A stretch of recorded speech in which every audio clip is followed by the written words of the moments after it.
Hello, everybody, and welcome back to the Castro Files. Hi, guys. How you doing tonight? I'm great. How about you? Doing well. Awesome. Thank you so much for joining us. Yeah. I've got a fun story to tell today. It's I'm called excited. literally the scariest story ever told. We'll get into that in just a minute, though. But Can't wait first to hear things it. first, go out, like, subscribe on the podcast, on YouTube. Hit the little thumbs up button. What do you say?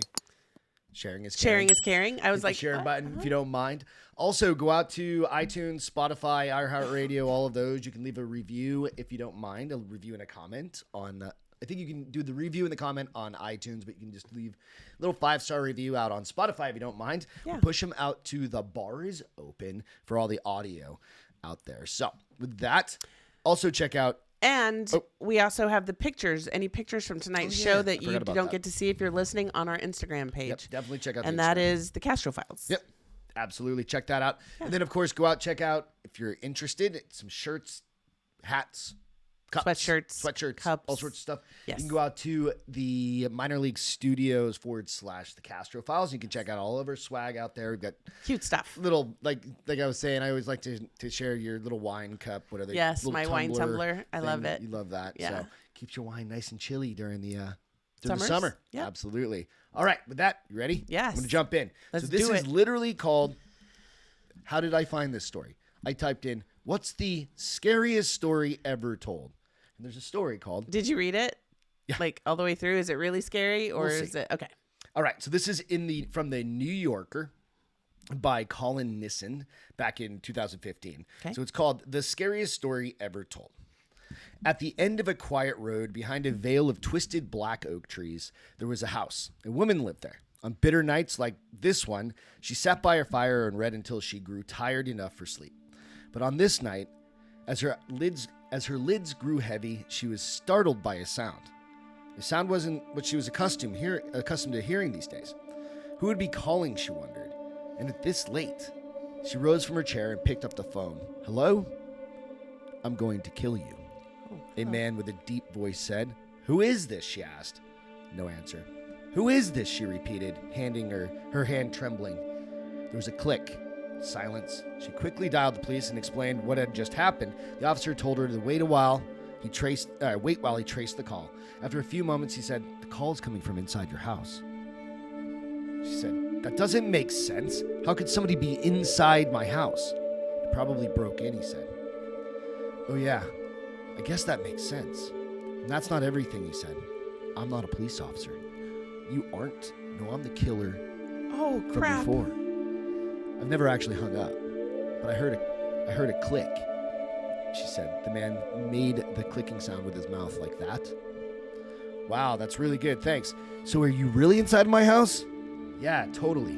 Where? The man's breathing grew heavier. I like your hair, he said. Wait, you can see me? Yes. Wait, you like my hair? It's really nice. If you can see me, then what am I wearing? Looks like a blouse from Banana and a skirt from Antiller Loft. Wow, you really can see me.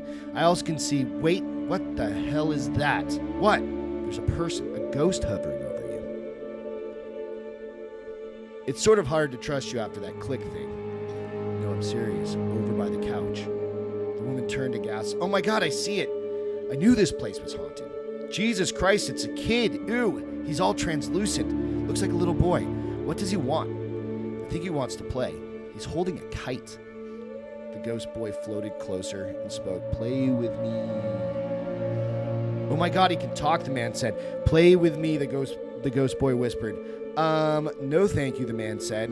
He can't hear you, the woman said. Put me on speaker. Hold on. She said, try now. We don't want to play with you, okay, Junior? Just run along. Why, the boy said, cocking his head to one side. Playing is fun. No, it isn't, the man yelled. Who are you? The ghost boy asked the woman. Why are you in my house? Oh, I'm Ellen. I actually live in this house now, and the voice you're hearing on the phone is, I didn't get your name. It's Douglas, the man said reluctantly. Douglas is hiding somewhere in here to kill me, right, Douglas? Ellen said. Well, that was the plan, Douglas said. And you guys are scared of a kid with a kite? Jesus, the ghost boy said. A dead kid with a kite, Douglas said. There was a heavy silence for several moments. Suddenly, the doorbell rang. Expecting someone, Douglas asked. It rang again. Ellen walked over and opened it. Suddenly, there was a hulking man in ratty clothes, barely concealing a bloody machete behind his back. "Pardon me, ma'am," he said. "My car broke down, and I was wondering if I could charge my phone in your house." "Sorry, I don't think so," Ellen said, starting to close the door. The man shoved his foot inside. "Well, I do think so," he said. Ellen stumbled and fell to the ground. "Who the hell is that?" Douglas screamed, the killer inside the house. "I'm a homicidal drifter." "Who the hell are you?" the drifter said, confused. "Where's that voice coming from?" "Oh, he's a killer hiding in my house," Ellen said, holding up the phone. "Douglas? Hiding where?" the drifter asked, looking around nervously. "He's in the closet," the ghost boy said. What in the shit is that?" the drifter screamed. "I'm a ghost. I used to live here like 100 years ago, and let me guess, you don't want to play with me either." "What's going on? Is no one will play with me. For Christ's sake, no one's flying a kite at night," Douglas shouted. "Give it up." The ghost boy began to cry. "Now you made him cry, Douglas," Ellen chided. "Sorry if I'm a little on edge because you let a killer into your house," Douglas said. "First of all, I didn't let him in. He busted in," Ellen said. "It's true I did," the drifter said. "Second of all, you're also a killer, Douglas." "Touché," the drifter said. "And third of all, don't say sorry to me. Say sorry to the dead kid." Okay, I'm sorry. I shouldn't have snapped at you," Douglas said. The ghost boy smiled. Everyone seemed to calm down a little bit until the doorbell rang again. Ellen walked towards the door. "Don't!" the other three shouted. She opened it and peered outside, and there's nobody there. Just a large wooden box on the front step. There's a box out there," Ellen said. "There's no label or anything." "I have a bad feeling about this box," the drifter said. "I hate this box," the ghost boy said. Ellen ignored them and carried it inside. She turned to the drifter. "May I?" He wiped his machete on his pants and handed it to her. She popped open the top, reached in, and pulled out the tattered clown doll with a sinister grin. "What is it? What is it?" Douglas yelled through the phone. "Some sort of clown doll?" Ellen said. "I don't want to play with a clown doll," the ghost boy said, beginning to cry. Why don't we just put this thing back in the box before it gives us all nightmares?" the drifter said. "Look, there's a string," Ellen said, pulling it before anyone could object. The clown began to wheeze. Its eyes shifted from side to side. An eerily cheerful song emanated from its mouth. "Welcome to my circus. Welcome my circus of fun. There's nowhere to hide. There's nowhere to run.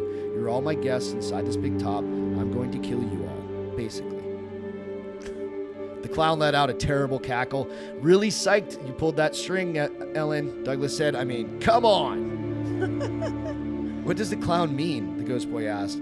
"I think it was pretty clear," the drifter said, wringing his hands. "He's going to kill us all, basically." "How's the doll going to kill us?" Ellen asked. Each of them silently surveyed the room in anticipation. Suddenly, the lights went out. "What happened? Who did that?" the ghost boy screamed. I can't see a thing," the drifter said. "I literally can't see anything because it's too dark now." Through the darkness, Ellen let out a cry. "Oh no! Ellen!" Douglas screamed. "What is it?" "It's the clown. It killed her," said the drifter, his voice shaking. "And we're next." "He killed Ellen," the ghost boy sobbed. Seconds later, the lights flashed back on. Ellen's hands were raised to her face.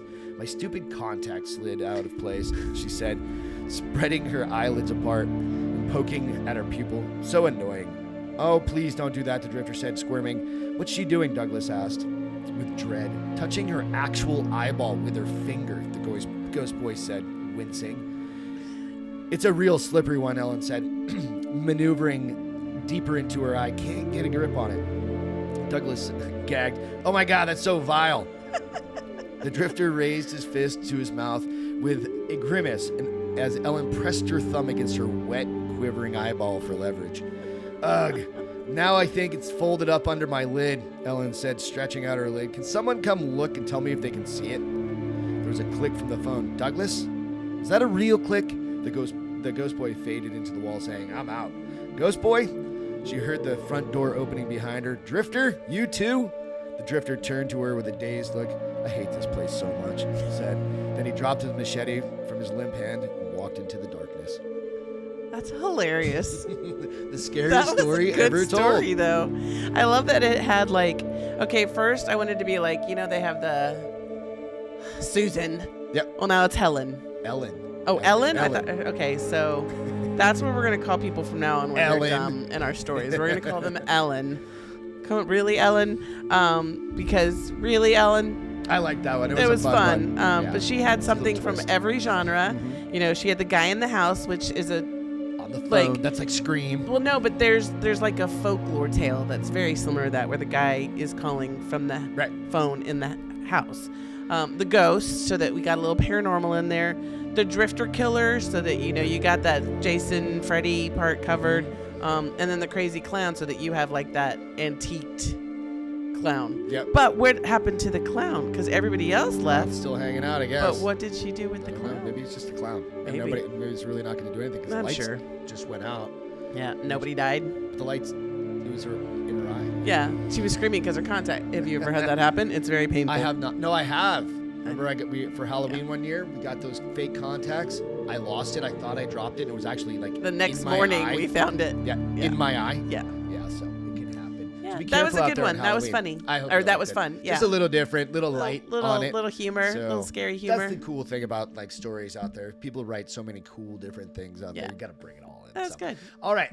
Thank you so much for checking us out today. Just a quick one for now. Yes. Go out, subscribe to the Castro Files. If you don't mind, on your Please. way out, hit that little thumbs up button. And we appreciate it. We'll catch you guys next time. Bye, Cheers. guys. Have a great day. See ya.